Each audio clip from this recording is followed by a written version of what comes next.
Achuthan exam start ஆயிடுச்சு, போய் எந்திரிச்சு படி.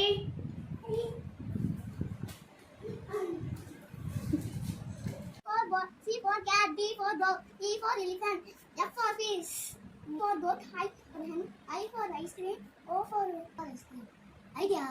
अब ice cream करना ice cream संजी दांगा ये अब ice cream चाहिए क्या करना मतलब बोना कितना का और ice cream संजी कोड इन्हें ice cream संजी कोड தம்பி எனக்கு டிஸ்டர்ப் பண்ணாத போடா यार मैं ice cream संजी कोड போறேன் நீ கிளாஸ் संजी कोडला இதா யூடியூப் பார்த்து செஞ்சு கொடுக்குறேன்.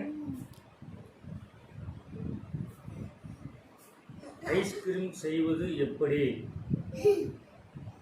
ஐஸ்கிரீம் செய்வது எப்படி? வந்துருச்சு. ஐஸ்கிரீம் செய்வது எப்படி செய்யறதுன்னு பார்த்துட்டேன். பாப்பா நம்ம செஞ்சு தரலாம்.